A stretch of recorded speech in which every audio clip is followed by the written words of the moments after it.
আসসালামু আলাইকুম রহমতুল্লাহি ওবারাকাতুহ। সম্মানিত দর্শক শ্রোতা মণ্ডলী, যে যেখান থেকে দেখছেন সকলকে জানাই আন্তরিক মোবারকবাদ, অভিনন্দন। আজ আমি আপনাদের সামনে জুলুম সম্পর্কে আলোচনা করব।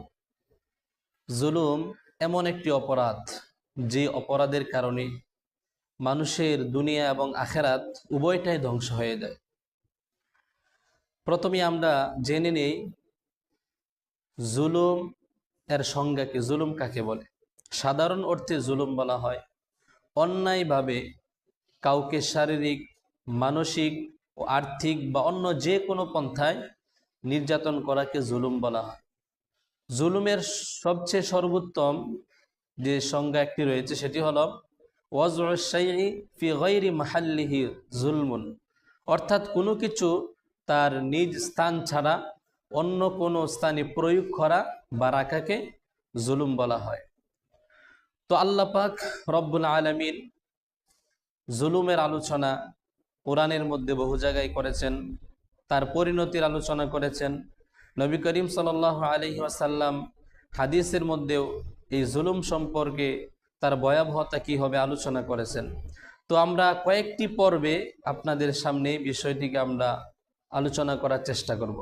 প্রথমেই কয়েকটি শিরোনামে আমরা বিষয়গুলোকে আমরা জানব। এক নাম্বার যে শিরোনাম, যে বিষয়টি, সেটি হলো জুলুম করা আল্লাহ পাক রব্বুল আলামিন নিজ সত্তার উপর তিনি নিজেই হারাম করেছেন। মুসলিম শরীফের 2577 নম্বর হাদিসের মধ্যে এসেছে, আবু যর রাদিয়াল্লাহু তাআলা আনহু তিনি নবী করিম সাল্লাল্লাহু আলাইহি ওয়াসাল্লাম থেকে বর্ণনা করেন, নবী করিম সাল্লাল্লাহু আলাইহি ওয়াসাল্লাম আল্লাহ তাআলার পক্ষ থেকে হাদিসে কুদসি বর্ণনা করেন যে আল্লাহ তাআলা বলেন, ইয়া ইবাদি ইন্নী হাররামতু যুলমা আলা নাফসি, হে আমার বান্দাগণ, আমি আমার নিজ সত্তার উপর জুলুম করাকে হারাম করে নিয়েছি। ওয়াজআলতুহু বাইনাকুম মুহাররামা, এবং তোমাদের মাঝেও তা হারাম বলে আমি ঘোষণা করছি। ফালা তাযালামু, সুতরাং তোমরা জুলুম করবা না। তাহলে আমরা এই হাদিস থেকে, মুসলিম শরীফের এই হাদিস থেকে আমরা জানতে পারলাম স্বয়ং নিজ সত্তার উপর আল্লাহ তাআলা জুলুম করাকে হারাম করে নিয়েছেন, এবং কিয়ামত পর্যন্ত বিশ্ববাসীর জন্য পরস্পরে একে অপরকে কোনোভাবে জুলুম করা, এটাকে আল্লাহ তাআলা হারাম ঘোষণা করেছেন।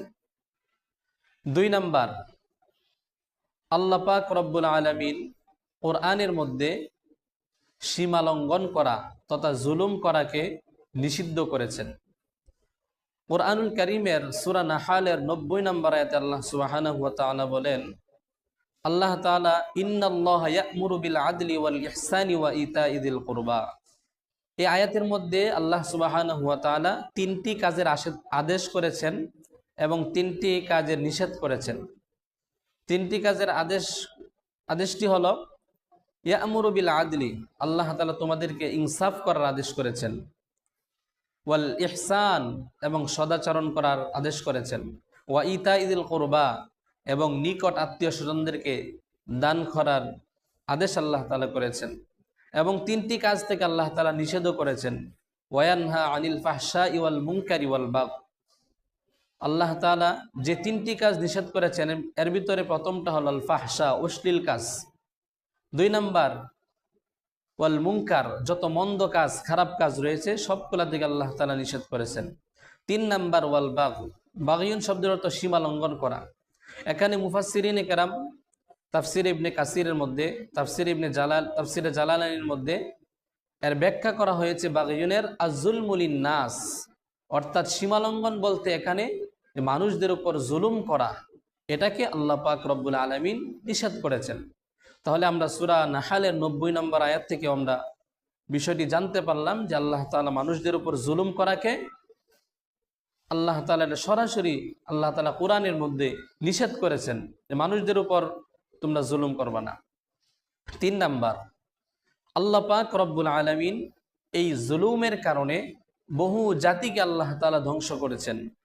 সূরা ইউনূসের 13 নম্বর আয়াতে আল্লাহ তাআলা বলেন, ওয়ালাকাদ আহলাকনাল কুরুনা মিন ক্বাবলিকুম লাম্মা যালামু, আল্লাহ বলেন অবশ্যই আমি বহু জাতিকে ধ্বংস করেছি যখন তারা জুলুম করেছে। ওয়াজাআতহুম রুসুলুহুম বিল বায়িনাত, তাদের কাছে তাদের রাসূলগণ এসেছিল ওমা কানু লিউমিনু, কিন্তু তারা ঈমান আনে নাই। কাযালিকা নাজজিল কওমাল মুজরিমিন, আল্লাহ বলেন এভাবেই আমি অপরাধীদেরকে শাস্তি দিয়ে থাকি, প্রতিদান দিয়ে থাকি। অর্থাৎ যে বহু জাতি দুনিয়াতে তারা জুলুম করেছিল, এর ফলে আল্লাহ পাক রব্বুল আলামিন প্রথমেই তাদেরকে নবীগণের মাধ্যমে সতর্ক করিয়েছেন। এরপর যখন তারা ফিরে আসে নাই, এরপর আল্লাহ পাক রব্বুল আলামিন এই সমস্ত জালেমদেরকে আল্লাহ তাআলা ধ্বংস করে দিয়েছেন। তো বলছিলাম যে জুলুম এমন একটা অপরাধ, এর কারণে মানুষের দুনিয়াও বরবাদ হয়, আখিরাতও বরবাদ হয়। আল্লাহ পাক রব্বুল আলামিন আমাদের সকলকে জালেম হওয়া থেকে আল্লাহ তাআলা আমাদেরকে হেফাজত করুন। আসসালামু আলাইকুম ওয়া রাহমাতুল্লাহি।